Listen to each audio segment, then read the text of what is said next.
Institutions के founder हमारे छोटे भाई श्री राजीव जी, पूजनीय माता जी,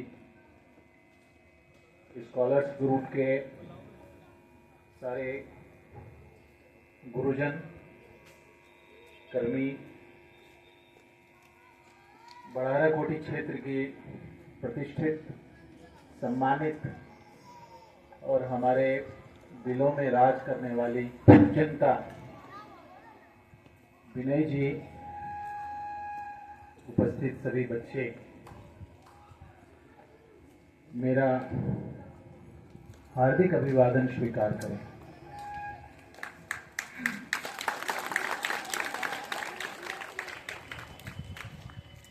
कुछ लोग मुझे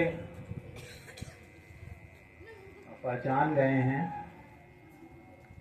पीछे से हाथ हिला रहे थे। बहुत पुराना रिश्ता है इस मिट्टी से। मैं यहाँ का थानाध्यक्ष भी हुआ करता था।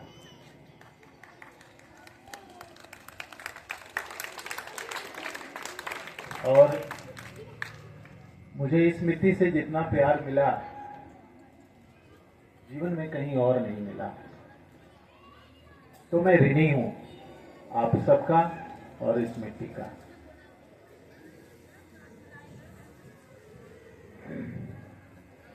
गणतंत्र दिवस है, आज हमें संविधान मिला। उन संविधान के पद चिन्हों पर चलकर हम आगे बढ़ते आए हैं और आगे बढ़ना भी है।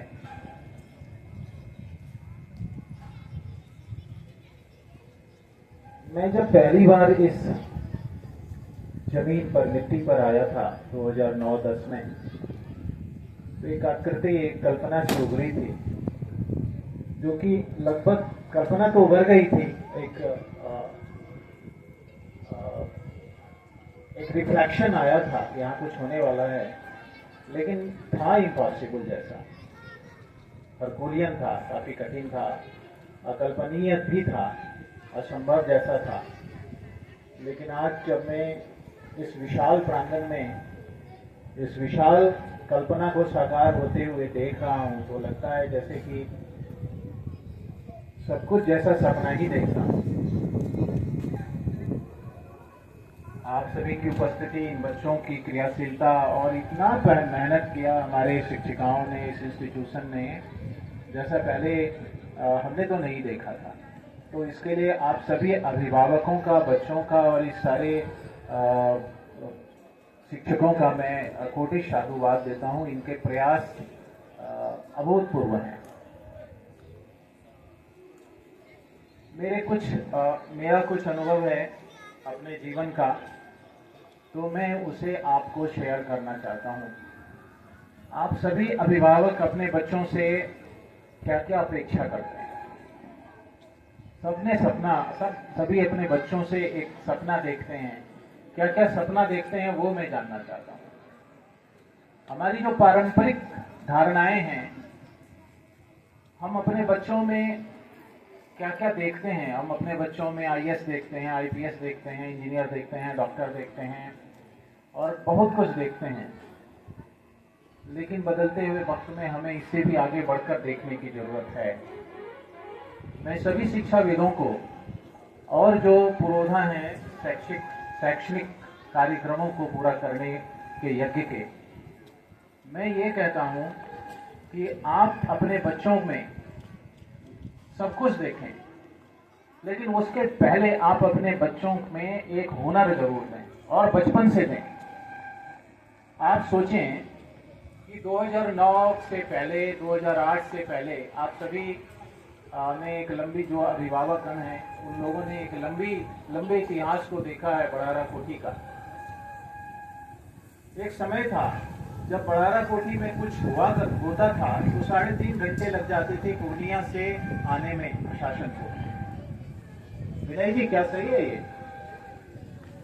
3.5 घंटे लग जाते थे।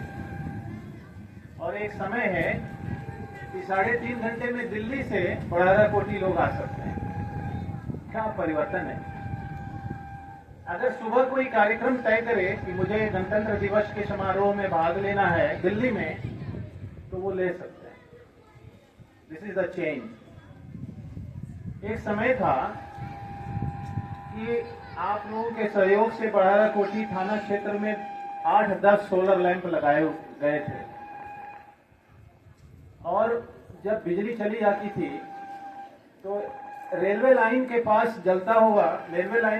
से जलता हुआ सोलर लैंप लगता था कि टाउनशिप है तो यहाँ है। एक समय है कि बिजली कब जाती है ये पता नहीं चलता है, और आने वाला समय आपके बगल से जब एक्सप्रेस वे पार होगा तो आप सोच सकते हैं कि वो कौन सा समय होगा। मैं आपके बच्चों में, मैं जो आने वाला समय है, हर बच्चे में एक स्पेसिफिक कौशल देखने की उम्मीद करता हूं। आप छोड़ दीजिए कि बच्चा आईएएस बनेगा, आईपीएस बनेगा, इंजीनियर बनेगा, डॉक्टर बनेगा, टेक्नोक्रेट बनेगा, कुछ भी बने। उन सपनों को देखने से पहले आप अपने बच्चों में देखिए कि आपका बच्चा अपने हाथ से क्या कर सकता है। बहुत ही गहराई से इस विषय पर सोचेंगे आप। क्या आपका बच्चा पढ़ने के अलावे प्लम्बिंग का काम कर सकता है? क्या बच्चा एक बढ़िया इलेक्ट्रीशियन है? क्या बच्चा एक बढ़िया स्पोर्ट्समैन है? पढ़ने के अतिरिक्त किस कला में वो माहिर है? अब फर्ज कीजिए, मैं उस समय की कल्पना करता हूं, चीन ऐसे ही आगे नहीं है। फर्ज कीजिए कि एक्सप्रेस वे बन गया, कल्पना करें, जो बन रहा है ना, और यहां पर एक एसी असेंबलिंग का प्लांट लग गया, और हमने 10 बच्चों का एक ग्रुप बनाया जिसे 2 घंटे जाकर के एसी असेंबलिंग में काम करना है। हमने एक ऐसा प्लांट बनाया जिसमें इलेक्ट्रिकल गुड्स बनने हैं। चीन का इलेक्ट्रिकल आइटम झालर दीपावली में हम लोग सभी लगाते हैं। आखिर इतना सस्ता क्यों है भाई? चीन हमारे यहाँ राज कर रहा है, क्यों सस्ता है इतना? क्योंकि हर घर में एक छोटी सी फैक्ट्री है। घर चाहे 420 स्क्वायर फीट का हो, 400 स्क्वायर फीट का हो, लेकिन 20 स्क्वायर फीट की एक छोटी सी फैक्ट्री है उनके घर में। बाजार जाते हैं, असेंबलिंग का सारा सामान लाते हैं और उसको असेंबल करके सामने से फिर सामान को बाजार में दे देते हैं। और वो करता कौन है? सबका बच्चा, सारे लोग। तो ये जरूर करें कि, और मैं शैक्षणिक संस्थानों से भी ये कहता हूं कि आप 2-3 चीजें हैं मैं जो बताना चाहता हूं आपको। शैक्षणिक संस्थानों से भी कहना चाहता हूं कि आपका बच्चा बिहार का टॉपर नहीं हो, इंटरनेशनल टॉपर हो, लेकिन सिर्फ वो फिजिक्स केमिस्ट्री में नहीं हो। हर एक बच्चे में एक स्किल जरूर होना चाहिए।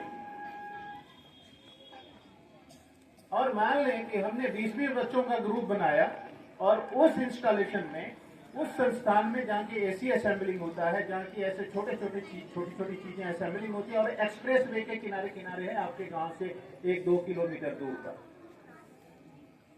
और वहां 2 घंटे का शिफ्ट लिया वो बच्चा, 7वां में पढ़ने वाला बच्चा, और वो 2 घंटे में निकला और कुछ बना के निकल गया। आप सोचिए वो बच्चा कभी एक भी दिन बेरोजगार नहीं रहेगा, और खुद का काम करते करते वो करेगा आगे जो भी बनना होगा। 100% रिजर्वेशन का फायदा अगर आपके बच्चे को भी मिले, फिर भी वहां बाढ़ है अनएम्प्लॉयड बच्चों की, अनएम्प्लॉयड लड़कों की, उसी कैटेगरी में बाढ़ है, फिर आपके बच्चे को कहां जगह मिलेगा? तो मैं हर इंस्टीट्यूशन से ये आग्रह करता हूं कि हर बच्चे में एक स्किल पैदा करें और हर अभिभावक इसके लिए तैयार है। दूसरा, मेरी बच्ची इंग्लिश है, उसका लिटरेचर सब्जेक्ट है, ध्यान से सुने। मिरांडा हाउस की प्रोडक्ट है, दिल्ली यूनिवर्सिटी की टॉपर है, नेट क्वालिफाइड है, उसकी हिंदी बहुत कमजोर है और संस्कृत तो उससे भी कमजोर। इंग्लिश बहुत अच्छा होना चाहिए, हमें बहुत गर्व होता है हमारे बच्चे जब इंग्लिश में बात करते हैं, तो मैं भी बोलता हूं, बोल सकता हूं, लेकिन हिंदी भी उतनी ही अच्छी होनी चाहिए जितनी इंग्लिश है, और संस्कृत उससे भी ज्यादा अच्छी होनी चाहिए। अगर मैं गलत बोल रहा हूं तो आप में से कोई भी ऑब्जेक्शन कर सकता है। मैं अपना उदाहरण दे रहा हूं, मेरी बच्ची इंग्लिश में मिरांडा हाउस, जो भारत का सबसे जनरल एजुकेशन के लिए सबसे टॉप क्लास का कॉलेज है, बिहार की टॉपर है, इंग्लिश की मास्टर है, वो ग्लासगो यूनिवर्सिटी से उनको आया हुआ था लंदन से, जर्नल्स सकते हैं, हिंदी बहुत कमजोर है। बड़ा मुझे अपने आप पर अफसोस होता है।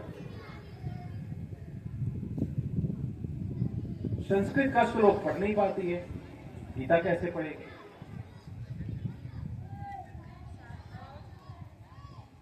तो देखें, तीसरा, आज के बच्चों की हैंडराइटिंग बड़ी खराब होती जा रही है।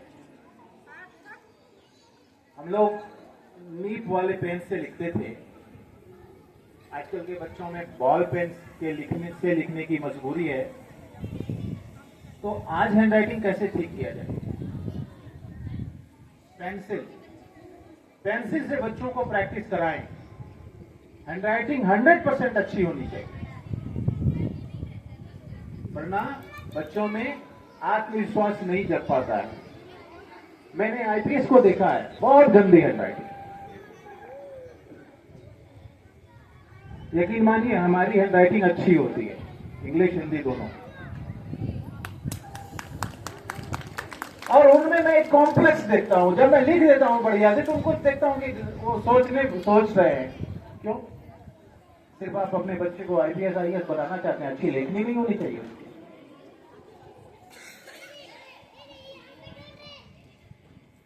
तो अच्छी लेखनी हो, सुंदर लेखनी हो, उससे बच्चों का आत्मविश्वास बढ़ता है। तो लेखनी पर ध्यान दें। अच्छी लेखनी लिखने के लिए अगर आप नीब वाले पेन के जमाने में नहीं जा सकते, तो कम से कम पेंसिल से प्रैक्टिस कराएं।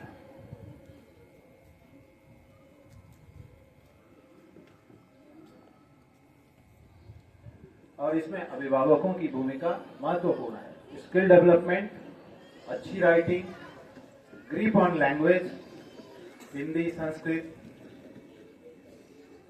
और अंतिम लास्ट बट नॉट लिस्ट, इस जीरो पॉल्यूशन के इलाके में एक चीज बच्चों को जरूर बताएं, and that is solid waste management, कचरा प्रबंधन। बच्चों में ये जरूर बताएं कि वेस्ट जो है वो कोई भी चीज वेस्ट नहीं होता है। हम लोग गृहणियां शहरों में क्या करते हैं कि घर से जो भी खाना हुआ, प्लास्टिक हुआ, एक प्लास्टिक में बंद किए और दाएं बाएं देखे, रोड पर जहां देखे खाली फेंक दिए। डोंट थ्रो इट, इस तरह मत फेंकें। गांव में अभी भी पुराने जमाने में आपको पता होगा, या लोग करते हैं कि एक घर के बगल में एक ढेर होता था, जिसमें जितना खाद्य पदार्थ होता था उसको फेंका जाता था। और पहले सॉलिड वेस्ट नहीं होता था विनय जी, आज से 40 वर्ष पहले सॉलिड वेस्ट नाम का कोई चीज नहीं होता था, क्योंकि प्लास्टिक होता ही नहीं था। लोहा लक्कड़ होता था कुछ सॉलिड, जिसको हम लोग बेच देते थे। और आज क्या करते हैं, प्लास्टिक्स है और सब में घर का सारा सामान डाल करके मिक्स करके उसको फेंक देते हैं। खाली देख लेते हैं कोई देख तो नहीं रहा है। तो ऐसा ना करें, आप सॉलिड को अलग रखें, सॉलिड वेस्ट को अलग रखें। जितना रिसाइकल किया जा सकता है, जिसको फिर से साइकिल किया जा सकता है, जिसको फिर से कुछ बनाया जा सकता है, वैसे वेस्ट को अलग रखें। और जो भी खाद्य पदार्थ का वेस्ट है उसको आप मिट्टी के नीचे दबा दें। और मैं शहर में ऐसा करता हूँ, पटना में ऐसा करता हूँ, विश्वास करें। मैं पटना में कभी भी खाद्य पदार्थ को कभी नहीं फेंकता हूँ, सब कुछ उससे खाद बना लेता हूँ, बायो खाद बना लेता हूँ। और अपने छत पे बढ़िया सा किचन गार्डन बनाया हुआ है मैंने, खूब लेट्यूस लगाया अभी। तो बच्चों को सॉलिड वेस्ट मैनेजमेंट जरूर अभी से बता दें, क्योंकि आने वाला समय बहुत ही खराब आने जा रहा है। और इन सब बातों में आप सभी अभिभावकों की बड़ी सहायता की आवश्यकता है। हम समझते हैं कि यह संस्थान एक परिकल्पना है, एक सपना है। अब रिमोट तो उस समय था, अब तो रिमोट नहीं है। जिस तरह इन्होंने, राजीव जी ने इस कल्पना को साकार किया है, मैं इनके हिम्मत की दाद देता हूँ। साधारण हिम्मत नहीं है ये, असाधारण है, अकल्पनीय है।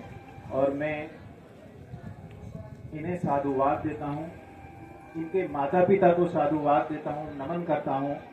इनके माता पिता कहना मेरे लिए असहज है, माता पिता, क्योंकि मेरे भी माता पिता तुल्य ही हैं। तो मैं उन सबका, उन्होंने बड़े ही पुण्य किए हैं। और मैं यह कामना करता हूँ कि भविष्य में यह इंस्टीट्यूशन इस इलाके का नहीं, इस प्रांत का एक मिसाल बने। इन्हीं शब्दों के साथ आप सबसे आदेश लेना चाहता हूँ। धन्यवाद।